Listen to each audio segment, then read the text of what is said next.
This is Counterpoint, and I'm Tanya Granick-Allen. Housing affordability is top of mind for so many of us Canadians. Between low supply and rising interest rates, Canadians are feeling the pressure when it comes to home ownership. COVID certainly exacerbated the problem.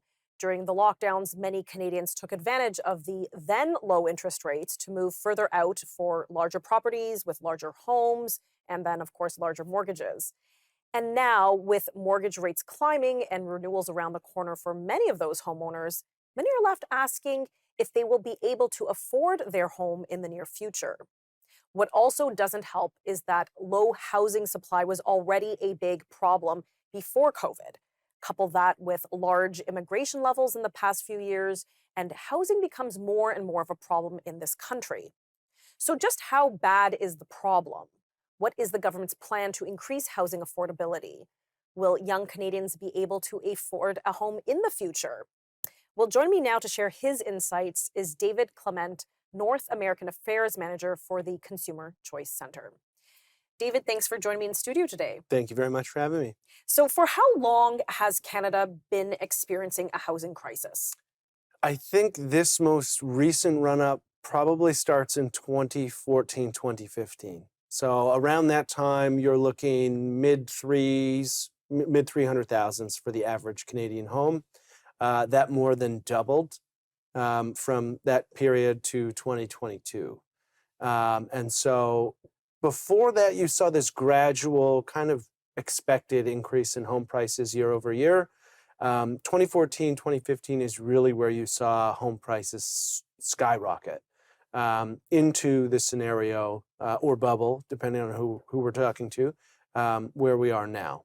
Now, was there a certain catalyst that caused that spike in home prices in 2014 to 2020, or was it pretty smooth exponential? It was a pretty smooth upward trend. I don't think that there's one instance where one policy creates it. Some of it is demographics. So children born 20 years prior, 25 years prior to that, all of a sudden then enter the housing market for the first time and needing new units. And that's one of the things about population growth, which varies in terms of the need for housing, because if you have kids, that doesn't necessarily mean that we need an extra unit of housing.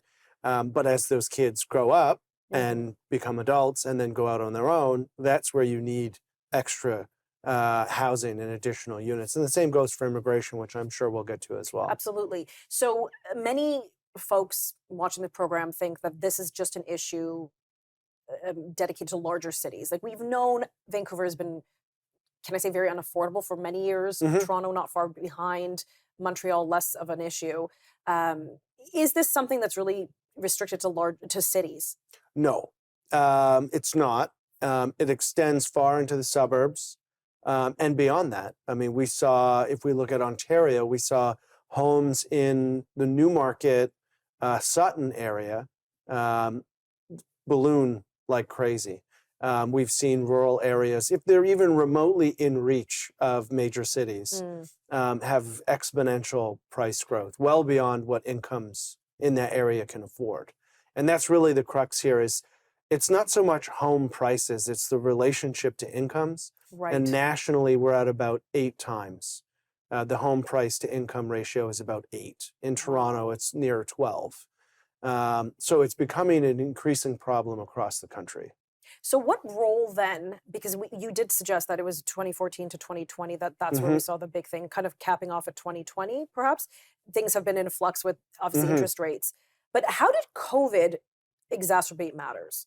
So it exacerbated matters in 2 senses. One is low interest rates, right? Trying to avoid a depression. Interest rates go to historic lows. The other part is that we spent a lot of time in our homes, right? It increased the importance of where we were living.